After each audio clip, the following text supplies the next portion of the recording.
Selamat pagi, Bapak Ibu Saudara yang terkasih di dalam Tuhan. Apa kabar? Ada di dalam berkat Tuhan dan senantiasa kita boleh meyakini bahwa Allah menyertai kehidupan kita, bahkan Roh Kudus yang senantiasa memimpin kehidupan kita. Selamat Hari Pentakosta untuk kita semua. Saudara, pagi hari ini kita akan menghayati kebenaran firman Tuhan, Pentakosta yang boleh kita rayakan bersama dan bagaimana kita akan memaknai dalam kehidupan kita. Kisah para Rasul di pasal yang kedua, ayat 41 sampai dengan 47 yang pagi hari ini akan kita renungkan bersama. Kisah para Rasul 2 ayat 41 sampai dengan 47.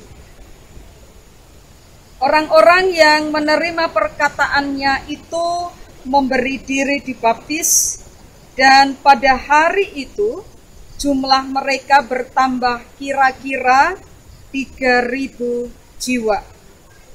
Mereka bertekun dalam pengajaran rasul-rasul dan dalam persekutuan. Dan mereka selalu berkumpul untuk memecahkan roti dan berdoa. Maka ketakutanlah mereka semua, sedang rasul-rasul itu mengadakan banyak mujizat dan tanda. Dan semua orang yang telah menjadi percaya tetap bersatu. Dan segala kepunyaan mereka adalah kepunyaan bersama. Dan selalu ada dari mereka yang menjual harta miliknya, lalu membagi-bagikannya kepada semua orang sesuai dengan keperluan masing-masing. Dengan bertekun dan dengan sehati mereka berkumpul tiap-tiap hari dalam bait Allah.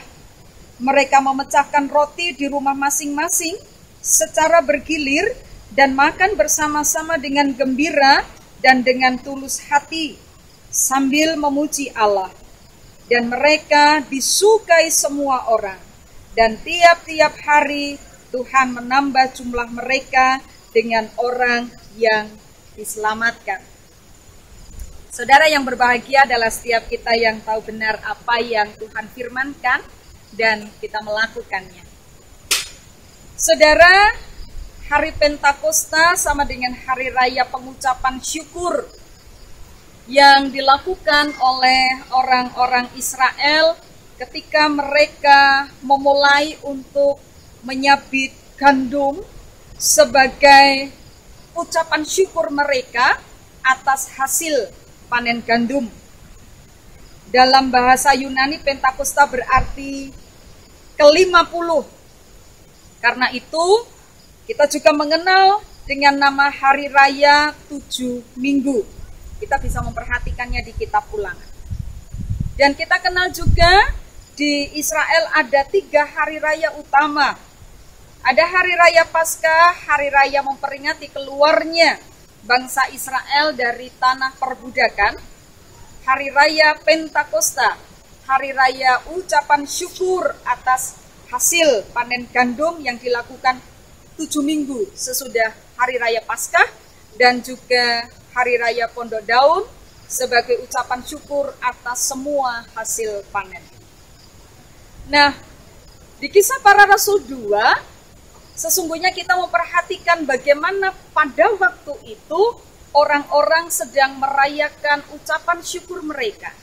Orang-orang sedang merayakan Pentakosta. Dan pada waktu Pentakosta itu terjadilah hal-hal yang mengejutkan mereka, tanda-tanda ajaib. Suara seperti tiupan angin keras yang memenuhi seluruh rumah di mana mereka pada waktu itu duduk. Tampaklah kepada mereka lidah-lidah seperti nyala api yang bertebaran hingga pada mereka yang ada di situ, dan penuhlah mereka dengan Roh Kudus. Juga mereka mulai bisa berkata-kata dalam bahasa mereka atau bahasa lain. Banyak bahasa di sana.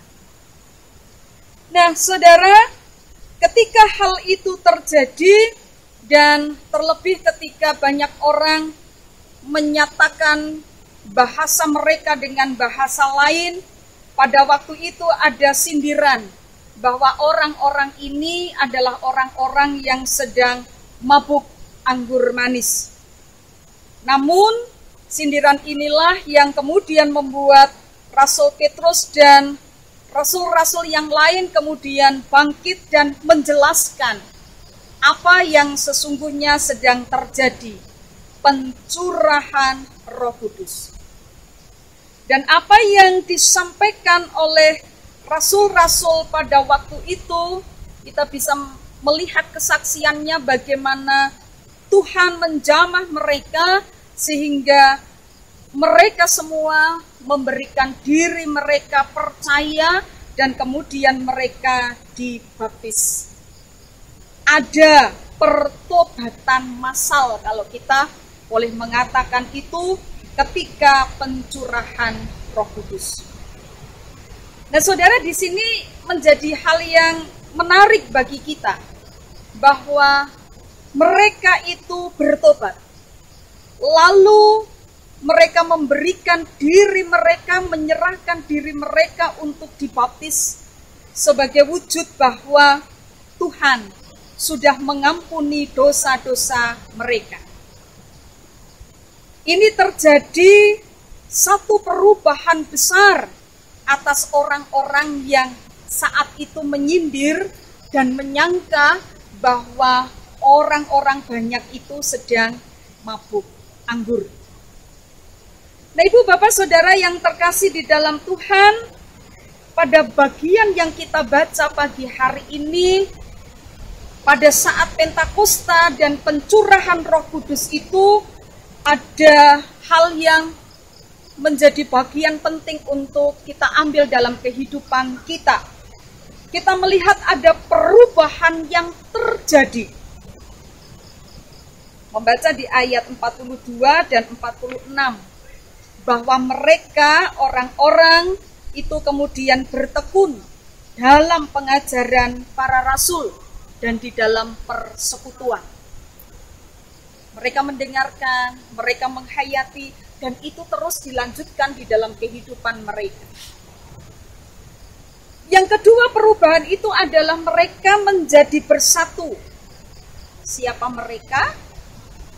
Mereka adalah orang-orang yang membenci, menolak Injil, mereka yang tadinya menyebutkan bahwa mereka yang mendapatkan pencurahan itu mabuk anggur, mereka kemudian sekarang menjadi bersatu. Mereka bertekun, mereka bersatu, dan ada pengorbanan yang mereka berikan di dalam persekutuan itu. Satu dengan yang lain mereka menampakkan diri untuk mereka bisa memperhatikan satu dengan yang lain. Kebutuhan satu ditopang oleh orang-orang yang punya kelebihan. Sehingga jemaat ini, persekutuan ini yang kita kenal sebagai jemaat mula-mula, memberikan teladan kepada kita, ada perubahan besar ketika Roh Kudus dinyatakan di dalam kehidupan mereka. Sehingga ayat kita mengatakan, dan tiap-tiap hari Tuhan menambahkan jumlah mereka dengan orang yang diselamatkan. Pentakosta kita menghayati sebagai hari pencurahan Roh Kudus. Dan kepada saya, Bapak Ibu Saudara, Roh Kudus hadir di dalam kehidupan kita.